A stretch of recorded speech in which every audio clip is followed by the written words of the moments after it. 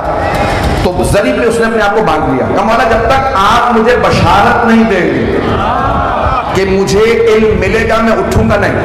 اپنے آپ کو باندھ کے بیٹھ گیا. اب دیکھیں عقیدت والوں سے مقابلہ نہیں ہوتا، جن کی عقیدتیں ہوتی ہیں نا، پتہ نہیں لوگ بہت رہنے میں. اب کئی لوگ مذاق بھی اڑاتے ہیں، ایک ایسا آدمی ہے فاقے کر رہا ہے، مر جائے گا، کھانا نہیں کھا رہا، پانی نہیں پی رہا، اپنے آپ کو باندھ کے بیٹھا ہے، زری پہ بیٹھا. عزیزان گرامی میری آپ کی مرادیں پوری نہیں ہوتی، ایسوں کی مرادیں پہلے ہی پوری ہو جاتی ہیں ان کی عقیدت کی وجہ سے. جو عقیدت ہے اس کا بدل نہیں. اس نے اپنے آپ کو باندھ لیا کہ مولا آپ جب تک بشارت نہیں دیں گے. دوست آ کے کہنے لگے بھائی 2 دن ہو گئے ہیں، مر جاؤ گے، چلو.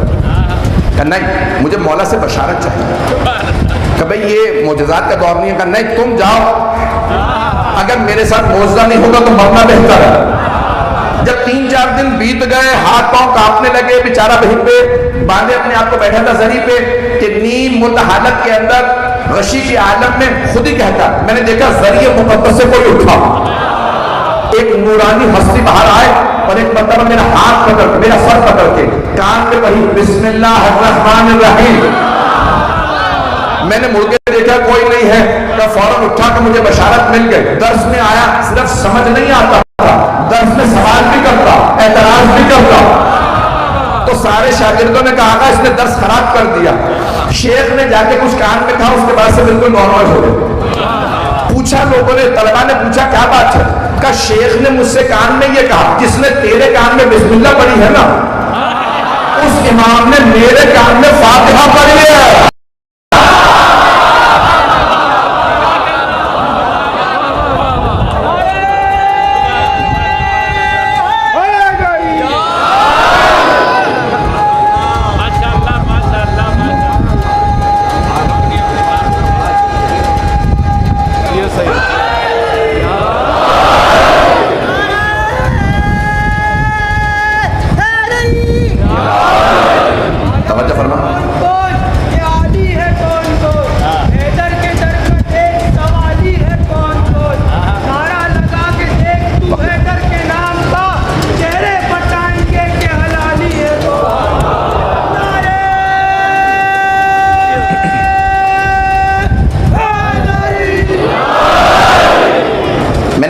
کل پیش کی تھی، آج صرف چند آیات پیش کرنا چاہتا تھا تاکہ میرے بچے، میرے بھائی، میرے بزرگ احساس کریں کہ آج بھی ہمارے پاس ایک معجزہ موجود ہے، بلکہ ایک نہیں 2 معجزات موجود ہیں. قرآن بھی موجود ہے، اہل بیت بھی موجود ہے. کبھی نہ کہیں حسین تھے، حسین ہیں. میں جو روایت پیش کرنا چاہ رہا تھا، المحجۃ البیضاء، فیض کاشانی کی تفسیر، بلکہ حدیث کی کتاب المحج 8 جلدوں میں ہے، وہاں سے ملا محمد محسن فیض کاشانی کی کتاب سے حدیث پیش کر رہا ہوں. انہوں نے ایک حدیث نقل کی، ربع تالی القرآن والقرآن یلعنہ، بہت سے قرآن کی تلاوت کرنے والے ہیں کہ جن پہ خود قرآن لعنت کرتا ہے، پریشان ہے ہمارا. تو حدیث نبوی ہے، بہت سے قرآن کی تلاوت کرنے والے قرآن کی تلاوت کرتے ہیں اور قرآن انہیں پہ لعنت کرتا ہے. پروردگارہ کیسا معاملہ ہے، کہیں حدیث میں کچھ آگے پیچھے تو نہیں ہو گیا؟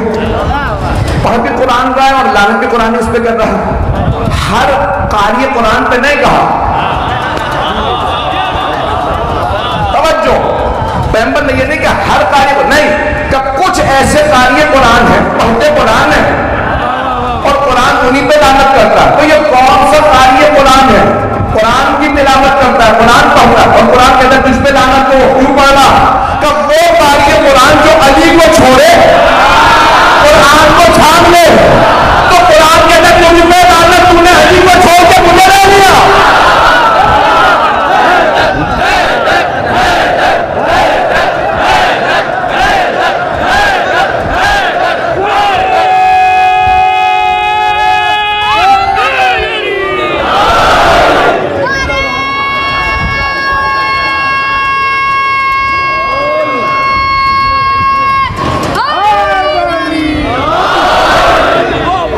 توجہ فرما رہے ہیں سیدھا نگران. پیغمبر اسلام نے تاکید کی ہے بغیر آل محمد کے قرآن کو سمجھنے کی کوشش نہ کرنا.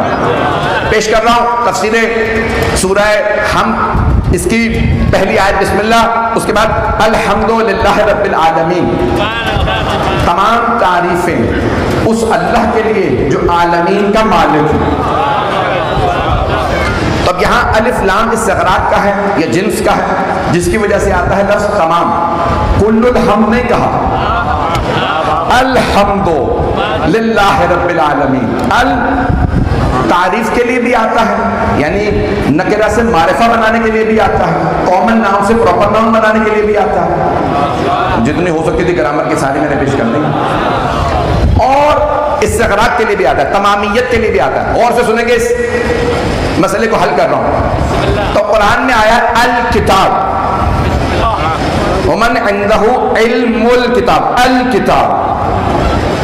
الاستغراق کے لیے بھی آتا ہے، ٹوٹیلٹی کے لیے انگریزی میں کہتے ہیں، یا اردو میں کہتے ہیں تمامیت کے لیے، تمام کے لیے. تو بہت سے لوگ کہتے ہیں کہ نہیں، جس کے پاس کتاب کا علم ہو. ہم ترجمہ کرتے ہیں جس کے پاس پوری کتاب کا علم ہو، پوری کتاب کا علم ہو. اور پوری کتاب کا علم صرف رسول خدا کے بعد علی مرتضیٰ کے پاس یا آل محمد کے پاس ہے، امت کے پاس نہیں، صحابہ کے پاس نہیں. صحابہ کو بھی جب سوال ہوتا تھا تو علی کے پاس آتے تھے. اور سارے صحابہ میں، تابعین میں، تبع تابعین میں قرآن فرماتا ہے فَاسْأَلُوا أَهْلَ الذِّكْرِ إِن كُنتُمْ لَا تَعْلَمُونَ. سوال کرو اہل ذکر سے اگر تم علم نہیں رکھتے. تو سارے صحابہ میں دیکھیں. جملہ پیش کر رہا ہوں. بہت بڑے پیر صاحب گزرے ہیں، ان کا بھی انتقال ہو گیا، سید نصیر الدین شاہ آف گولڑا شریف. اسلام آباد اگر آپ کبھی جانے کا اتفاق ہو تو گولڑا شریف میں گدی ہے. پیر تھے، سید تھے، شیعہ نہیں تھے. مہر علی شاہ صاحب جن کے دادا تھے، بس مجھے ہی پتا ہے جیسے کسی کو مسلمان. مہر علی شاہ صاحب بہت بڑا نام گزرا، جن کا بڑا مشہور معروف شعر ہر جگہ پہ لکھا ہے کہ کتھے مہر علی کتھے تیری سنا، ایک گستاخ اکھیاں کتھے جا رہی. مہر علی شاہ صاحب کہتے ہیں کہ یہ آنکھیں بہت گستاخ ہیں، اس جگہ جا کے رکی ہے کہ جہاں دو سے پیغمبر ہے، پائے علی ہے.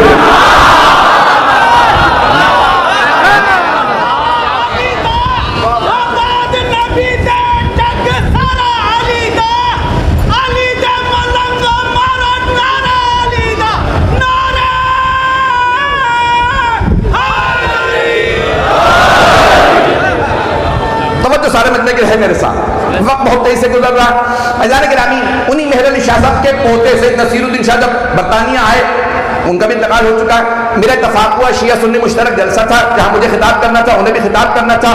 تو انہوں نے خود فرمایا، کہا میں پشت نہیں کروں گا.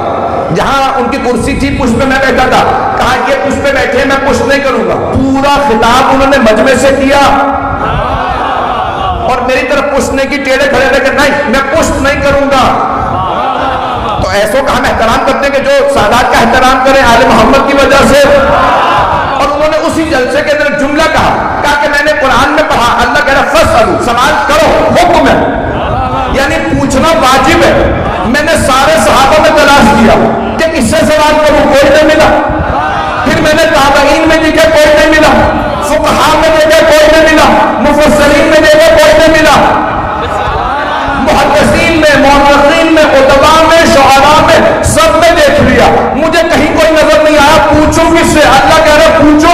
پھر سے کہ میں سوچتا رہا دیکھتا رہا، پھر ایک دن میں نے دیکھا مسجد کوفہ ہے، منبر میں علی ہے، سلونی سلونی کا دعویٰ ہے.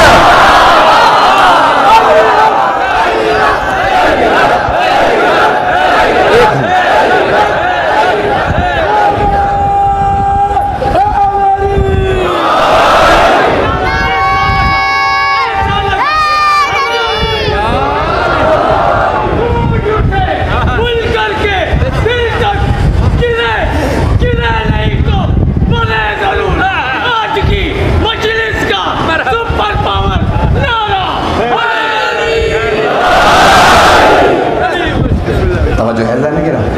جس محبت سے آپ سن رہے ہیں میرے ٹوٹے بوٹے الفاظ میں ممنون ہوں آپ کی محبت ہوگا. اب آئیے ذرا الحمد، مدح، مدح عربی میں کہتے ہیں، مدح خانی جیسے ہم اردو میں کہتے ہیں. حمد، مدح اور شکر تین عربی کے لفظ اردو میں استعمال ہوتے ہیں. حمد اس کی ہوتی ہے جو اچھائی کرے، نیکی کرے اختیار سے، بغیر کسی ضرورت کے.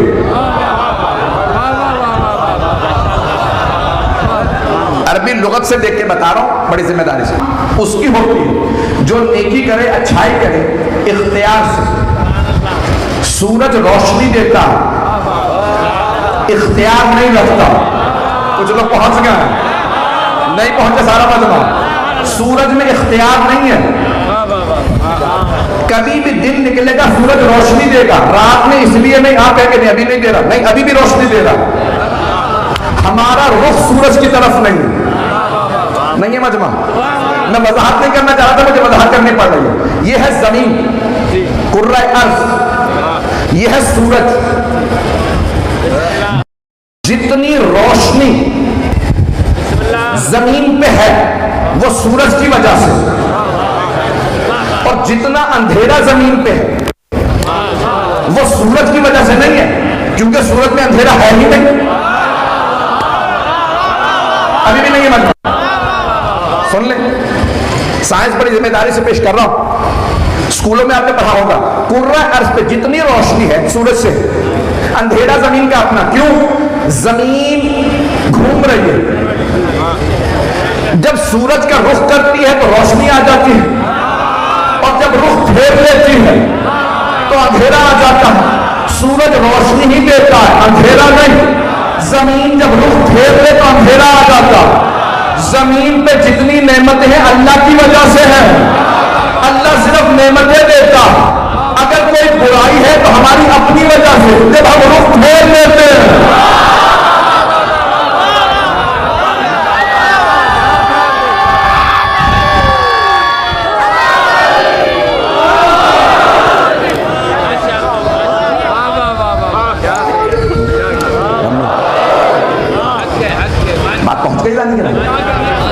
اللہ کی طرف سے شر نہیں ہے. ہمارا دوسرے مسلمانوں سے بنیادی اختلاف ہے، آن ریکارڈ کہہ رہا ہوں. وہ کہتے ہیں الخیر و شر من اللہ، خیر و شر دونوں اللہ کی طرف سے، اچھائی بھی اللہ کی طرف سے، برائی بھی.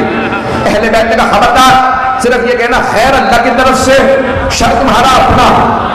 کہ جیسے سورج سے روشنی، سورج کی وجہ سے، اندھیرا اپنی وجہ سے. زمین جب رخ پھیر لیتی ہے، جب تم خدا سے پلٹ جاتے ہو تو شر میں چلے جاتے ہو، جب رخ کرتے ہو تو خیر میں ہوتے ہو. آپ نے غور کیا جب محرم آتا تو خیر ہی خیر ہوتی ہے، کیونکہ جو حسین کا رخ کرے وہ خدا کا رخ کرتا.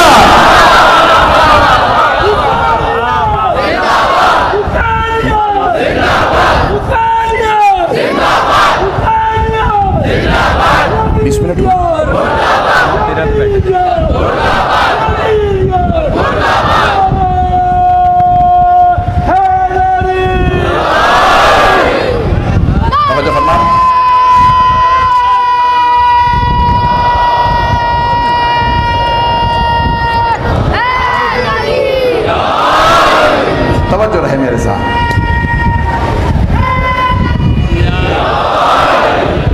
بھائی یہ بچے بھی اپنے ساتھ میں لے کے آئے نہ، یہ بزرگ میرے ساتھ آئے ہیں. جو بھی شیعہ عقیدت رکھتا ہے تو اس کی زبان سے ایک فی البدیہہ علی علی ہی ہوتا ہے.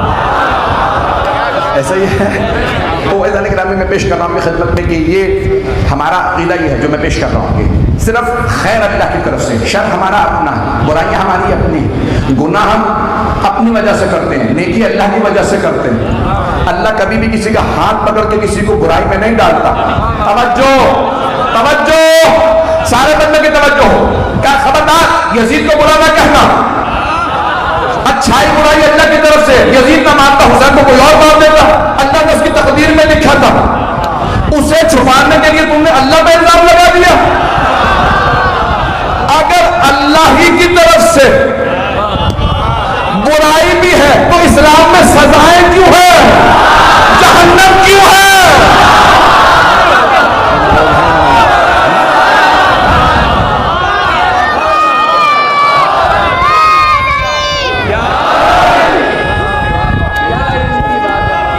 ممنون۔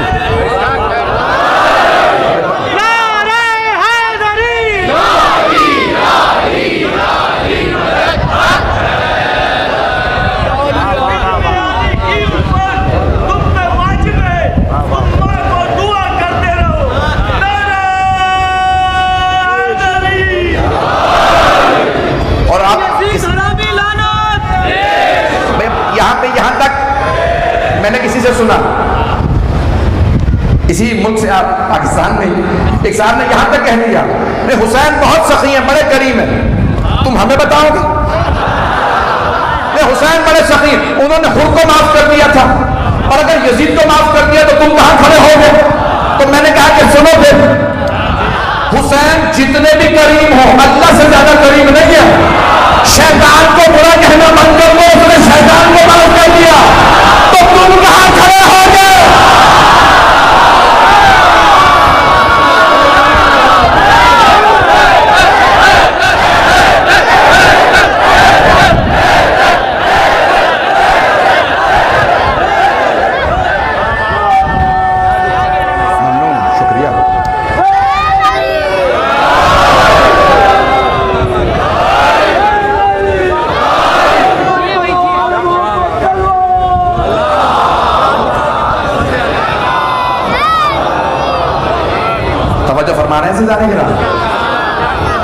یہ ہم ممنون آپ کی محبتوں کا، ہم جو نیکی کرے اختیار سے، میں نے سورج کی مثال دی ہے، ایک اور مثال دے دوں، جب آگ جلتی ہے تو حرارت دیتی ہے، اختیار نہیں ہوتا، بے اختیار حرارت دیتی۔ کبھی کوئی تصور کر سکتا ہے آگ ہو حرارت نہ ہو؟ بھائی میں نے تو منطق اور فلسفے کی مثال دی ہے، سادہ سے مثال دی ہے، بچے کو بھی سمجھ میں آئے۔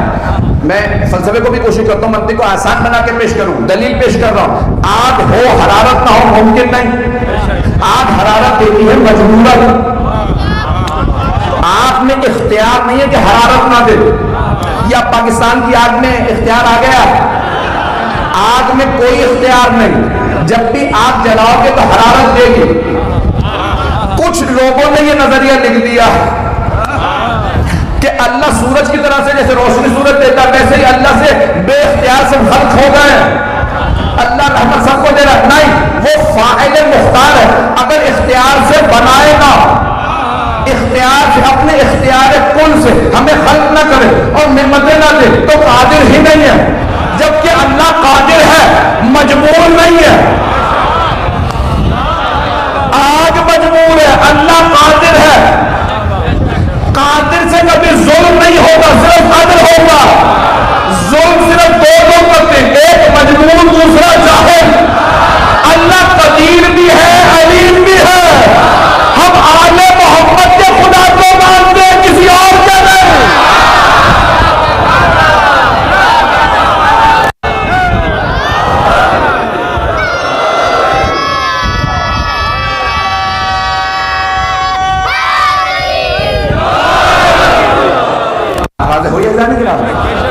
میں پوری توحید پیش کر رہا ہوں، میں ممنون ہوں کہ آپ توحید پہ ایسے مجھے نعرے، جس محبت سے آپ توحید سن رہے ہیں۔ ہم آل محمد نے جو توحید بتائی ہے اس توحید کے معنی اللہ علیم بھی ہے، قدیر بھی ہے، عالم بھی ہے، علیم بھی ہے، قدیر بھی ہے، قدرت بھی رکھتا ہے۔ پیش کرتا ہوں فرق عالم و علیم میں۔ عالم وہ جو کسی چیز کا علم رکھتا ہو، کسی چیز کا علم نہ رکھتا ہو. علیم وہ جو ہر چیز کا علم رکھتا ہو. کچھ لوگ پہنچ گئے. ایک اور مثال پیش کرتا ہوں. قادر وہ جو کسی چیز پہ قدرت رکھتا ہو, کسی پہ قدرت نہ رکھتا ہو. قدیر وہ جو ہر چیز پہ قدرت رکھتا ہو. ناصر وہ جو کبھی مدد کرے کبھی مدد نہ کرے. نصیر وہ جو ہمیشہ مدد کرے. اب یہ آیت سمجھ میں آئی. اے میرے حبیب بول, آپ کہہ دیجئے رب ادخلنی مدخل صدق واخرجنی مخرج صدق واجعلنی من لدنک سلطانا نصیرا. پروردگارہ میں شہر میں جا رہا ہوں, برکت سے, خیر سے, عافیت سے شہر میں داخل کر, عافیت سے نکال. اپنے پاس سے ایسا مددگار ہے جو ہمیشہ مدد کرے. تو اللہ نے کہا میرے حبیب نے علی آپ کو دیا.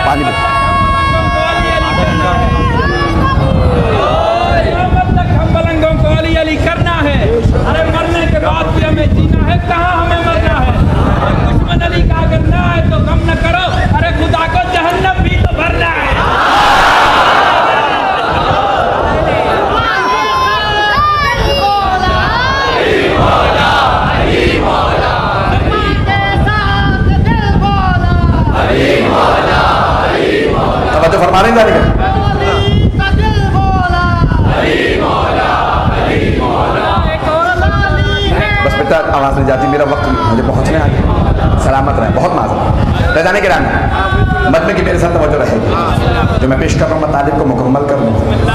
حمد اس کے لیے ہے جو اچھائی کرے اختیار سے, اور مدح اس کے لیے ہے, ہر اس کے لیے ہے جو نیکی کرے اختیار سے کرے چاہے بے اختیار کرے. ماں اولاد سے بے اختیار محبت کرتی ہے. پتہ نہیں لوگ پہنچے یا نہیں. کیا کسی ماں میں اختیار ہوتا ہے اولاد سے محبت نہ کرے؟ ماں میں اختیار نہیں ہوتا. اس کی ایک عجیب و غریب کیفیت ہوتی ہے اولاد کے لیے, وہ بے اختیار محبت کرتی ہے. دیکھیں دو چیزیں, عقل اور جذبات. فرشتوں میں صرف عقل ہے, جانوروں میں صرف جذبات ہے. انسان دونوں کا مرکب ہے, عقل اور جذبات کا. سب نے یہی لکھا, اب حتیٰ غیر مسلموں نے یہی لکھا, دونوں کا مرکب انسان. انسان میں جذبات بھی بہت زیادہ ہیں اور عقل بھی. دو صنف ہیں, مرد زن, مرد اور خاتون. اور مرد عقل سے زیادہ سوچتا ہے, عورت جذبات سے زیادہ سوچتی ہے. عورت پہ جذبات غالب رہتے ہیں, مرد پہ عقل. ہمیشہ نہیں, عام طور سے. کچھ مرد ایسے ملیں گے جذبات غالب ہوں گے, کچھ خواتین ایسی ملیں گی جن پہ عقل غالب ہوگی.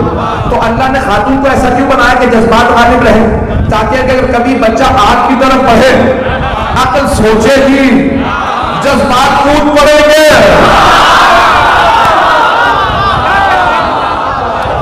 اگر بات پہنچ رہی ہے, اگر بات پہنچ گئی, میں آپ کی محبتوں کا ممنون ہوں کہ جو افراد پہنچ رہے ہیں. میں بہت تیزی سے بڑے بڑے موضوعات کو حل کر کے آگے بڑھنا چاہتا ہوں. چل جانے کے نام ہے تشیع نام ہے عقل و جذبات کے انسجام کا. کبھی بھی دونوں میں سے ایک ڈوز زیادہ ہوگا.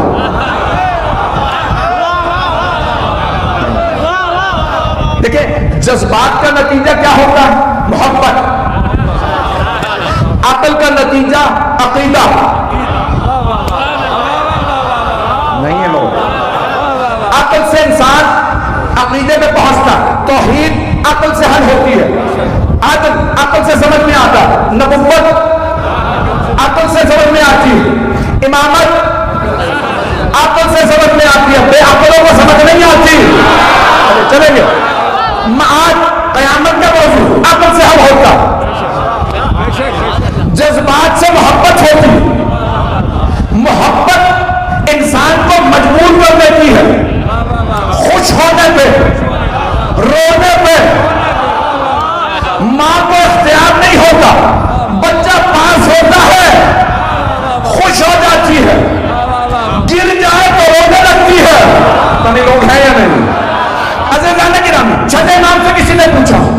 الحب والبغض من الایمان. یہ اپنا رسول اللہ فرزند رسول، کیا محبت اور نفرت ایمان سے تعلق رکھتے ہیں؟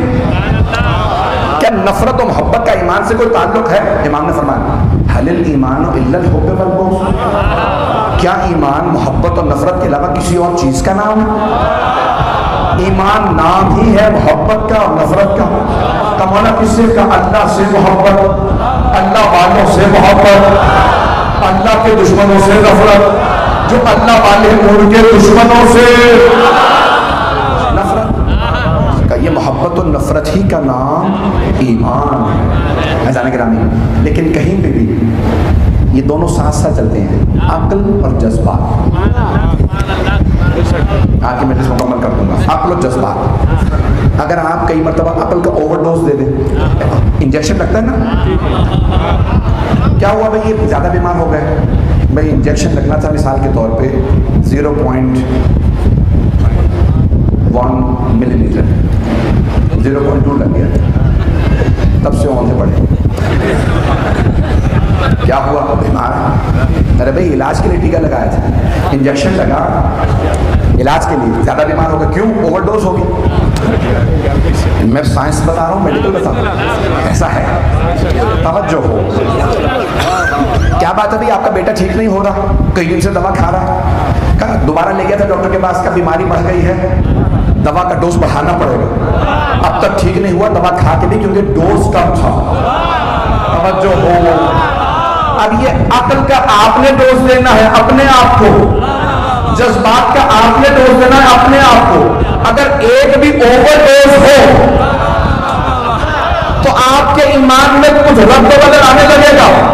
عقل کی دلیل کب ہوگی؟ تو ابھی آئے محمد سے دور، منطقی باتیں نہیں کر رہے، جذبات سے دور. وہ روزہ نہیں آئے گا، ماتم میں ہاتھ نہیں اٹھے گا.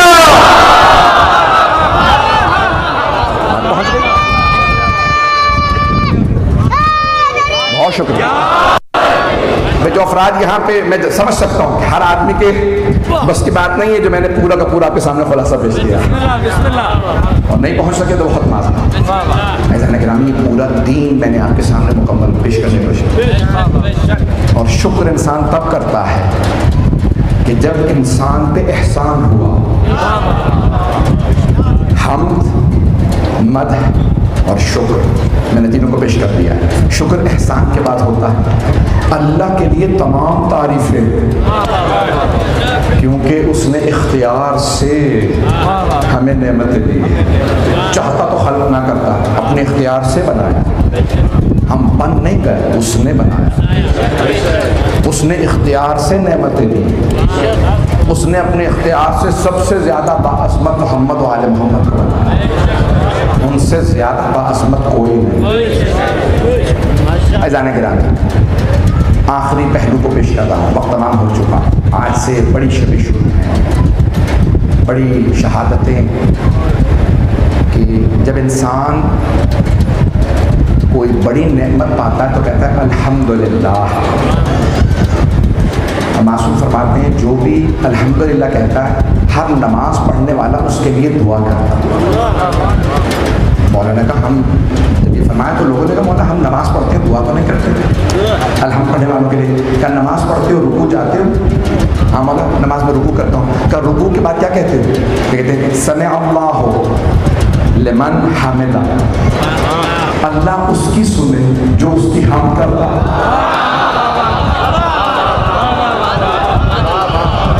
تم نے رکوع کے بعد دعا کی ہے یا نہیں کی؟ جب دعا کی تو تم نے اس کے لیے دعا کی ہے جس نے حمد کی. تو اللہ کی نعمتوں پہ حمد کر. سمجھ نہیں رہا نہیں تو میرے ذہن میں جو بات تھی میں مکمل کرنا چاہتا تھا.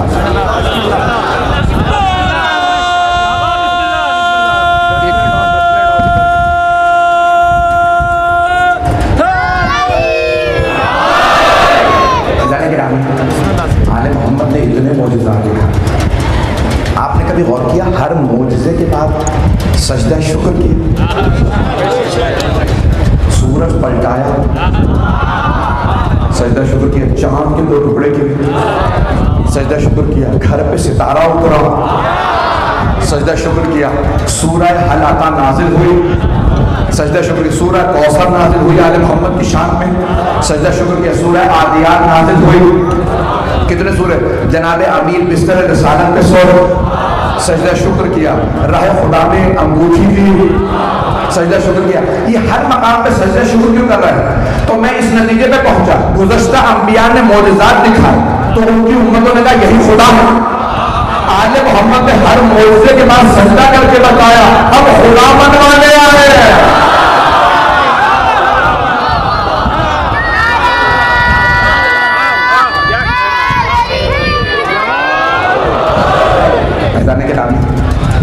سرور کائنات کی حدیث ہے, یا علی اگر مجھے اپنی امت کے گمراہ ہو جانے کا خطرہ نہ ہو.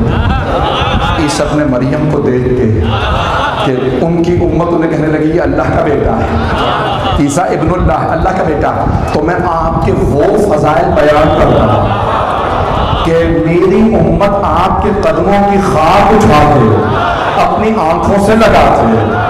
پیغمبر نے کہا میں نے وہ فضائل بیان ہی نہیں کیے ہیں کہ امت میرے بھائی کے قدموں کی خاک اٹھا کے منہ سے لگائے, آنکھوں سے. پیغمبر نے بیان نہیں کیا, ہم پھر بھی مولا کے قدموں کی خاک آنکھوں سے لگاتے ہیں کیونکہ پیغمبر نے کہا امت ایسا کرے گی.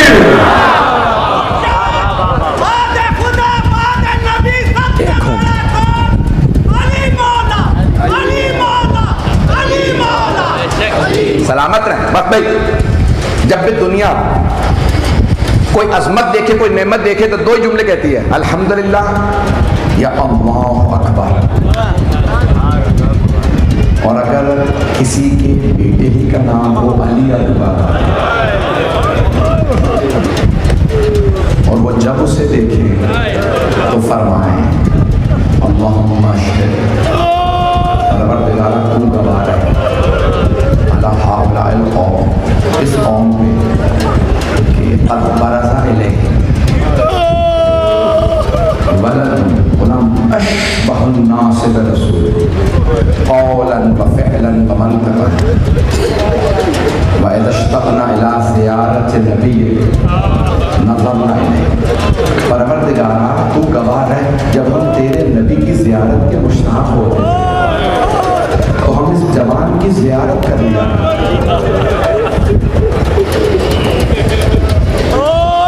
کون ہے وہ جوان؟ 5 محرم گزر گئی,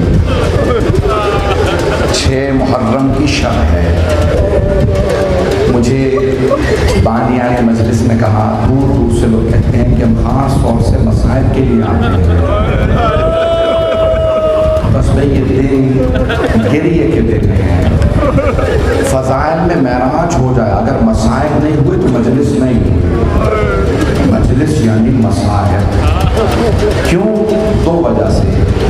ایک تو ان ہستیوں پہ ظلم کیا گیا جن سے افضل کوئی نہیں, اور دوسرے ان مظلوم ہستیوں کے وارثوں کو رونے نہیں دیا گیا.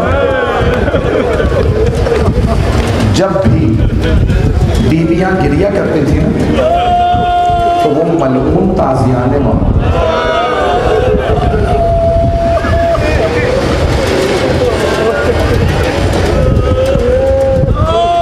ایک مولا سجاد کا جملہ ہے, اس سے پہلے کہ میں شہادت پڑھوں, کہ جب بھی میں نے شام کے راستے میں اپنے بابا کے سر کو نیزے پہ دیکھا تو میرے بابا کی نظریں ہمیشہ 2 ہستیوں پہ ہوتی, یا میری پھوپھی زینب پہ ہوتی یا میرے بھائی علی اکبر کے چہرے پہ ہوتی. کسی باپ کو اپنے بیٹے سے اتنی محبت نہیں ہو سکتی جتنی مولا حسین علیہ السلام حضرت علی اکبر علیہ السلام سے. جناب علی اکبر عام ہستی نہیں, ذرا کچھ دیر کے لیے آنکھیں بند کر کے شام چلے گا. شام کا ایک شہر ہے حلب, آج بھی وہاں عیسائیوں کی اکثریت ہے. جب بی بی شام پہنچی, نیزوں پہ سر بلند تھے, ایک بوڑھی عیسائی خاتون ایک سر کو دیکھ رہی تھی, دیکھتی چلی جا رہی تھی. آپ جانتے ہیں نا ماں کو حسرت ہوتی ہے میرے بیٹے کو نظر نہ لگنا. اب کون سمجھائے جناب لیلا کو؟ بیٹا شہید ہو گیا لیکن ماں کا دل تھا. ایک مرتبہ جناب لیلا نے اس بوڑھی خاتون سے کہا کیا بات ہے، کیوں دیکھ رہی ہو اس سر کو اتنا زیادہ؟ اس بوڑھی خاتون نے کہا بی بی کوئی بات نہیں، میں تو اپنے خدا سے دعا مانگ رہی تھی کہ پروردگار اس جوان کے مرنے سے پہلے اس کی ماں مر گئی، ماں نے سر نہ دیکھا.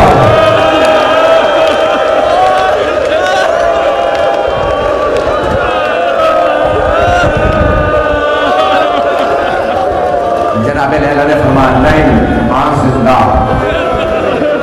بڑے بڑے بزرگ علماء کے یہ جملے میں پیش کر رہا ہوں اپنی خدمتوں میں. روایت کے الفاظ ہیں واحد شہید کربلا حضرت علی اکبر علیہ السلام، واحد شہید کربلا جنہیں 4 ہستیوں سے اجازت نہیں. سب شہید کربلا جب شہداء آتے تھے نا، مولا حسین سے اجازت ہے، مولا اجازت ہے، ہاں اجازت سے جا سکتے. جہاد امام کی بارگاہ میں واجب ہے، امام واجب سے نہیں روکتے. جب جناب علی اکبر علیہ السلام آئے نا مولا حسین کی خدمت میں، بابا جان اجازت ہے، میں میدان کارزار میں جانا چاہتا ہوں. آپ نے کبھی دنیا میں کوئی بیٹا دیکھا باپ پہ قربان ہو؟ آپ نے اکثر ماں باپ سے سنا ہوگا نا میرے بچے ہیں کچھ پہ قربان، ماں باپ اپنے بچوں سے کہتے ہیں، لیکن کربلا بالکل برعکس ہے. حضرت علی اکبر علیہ السلام نے کہا بابا اجازت ہے، میں جہاد پہ جانا چاہتا ہوں. مولا کی آنکھوں میں آنسو آیا. آپ نے فرمایا بیٹا اپنے بھائی سجاد سے، پھوپھی زینب سے اور ماں سے اجازت دے دی. سب سے پہلے جناب علی اکبر اس خیمے میں آئے جہاں مولا سجاد ایک چٹائی پہ زمین پہ لگے.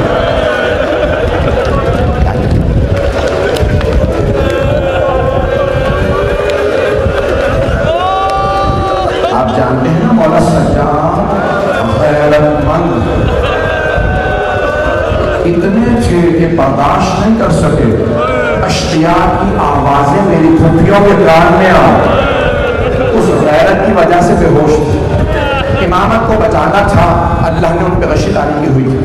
بس بے اگر دیکھ سکتے بیٹے دیکھیے گا. مولا علی اکبر علیہ السلام اس خیمے میں آئے جہاں مولا سجاد. جناب علی اکبر نے ہاتھ سے چومنا شروع کیا اور چومتے ہوئے پیشانی تک پہنچے. جب اپنے بھائی کی پیشانی کو چوما آپ کے آنسو بہنے لگے. جب کچھ آنسو ملے نا مولا سجاد کے چہرے پہ، مولا سجاد کو افاقہ ہوا. آپ نے آنکھیں کھول کے دیکھا، کہا میرے بھائی علی اکبر کون سے ایسے مسائب آ گئے کہ آپ مجھے اتنا چوم رہے ہیں؟ تو جناب علی اکبر علیہ السلام نے فرمایا اے میرے بھائی سجاد بقیہ ابونا غریبا وحیدا مغلوبا اتشاما. اے بھیا سجاد ہمارے بابا تنہا رہ گئے، غربت کا عالم ہے، مظلومیت کی حالت ہے، بابا بڑے پیاسے. میں آپ سے اجازت لینے آیا. ایک مرتبہ جناب سید سجاد نے فرمایا اے میرے بھائی علی اکبر مجھے اجازت ملتی میں بھی بابا پہ قربان ہوتا. جناب علی اکبر علیہ السلام نے فرمایا نہیں آپ امامت کے وارث ہیں. تو بس بھائی جناب علی اکبر علیہ السلام مولا سجاد سے اجازت لے کے جناب زینب کے خیمے میں آئے اور آ کے فرمانے لگے چھوٹی اماں اجازت ہے، میں میدان کارزار میں جانا چاہتا ہوں. جناب زینب کے آنسو بہنے لگے.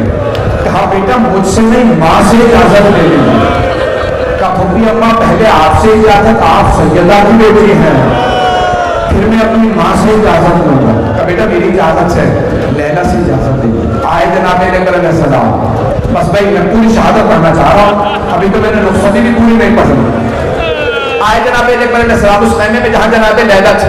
آپ نے دیکھا ہے نا اگر بیٹا بیمار ہو جائے ماں کی دھڑکتی ہے، اور اگر بیٹا کہ اماں میں مرنے جا رہا ہوں، اماں میں شہادت کے لیے جا رہا ہوں، ماں کے لیے بڑا مشکل ہوتا.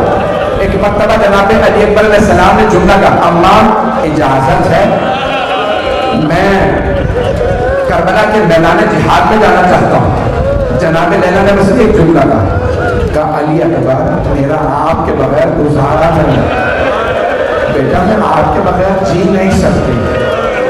بیٹا میں آپ کے بغیر مر جاؤں، منع نہیں کیا، لیکن تھکے چھپے الفاظ میں کہا کہ میں جی نہیں سکتی۔ جناب اکبر علیہ السلام نے ایک مرتبہ ماں کو دیکھا بڑی شفقت و محبت سے، پھر ایک جملہ کہا کہ اماں اب میں آپ سے اجازت نہیں مانگوں گا، لیکن اماں میں ایک بات کہنا چاہتا ہوں، اماں اگر روز قیامت میری دادی فاطمہ کی زہرا کو آپ سے سوال کر لیا، لیلا میرا حسین تو مارا گیا تھا، تم نے اپنے اجداد کو روک لیا تھا،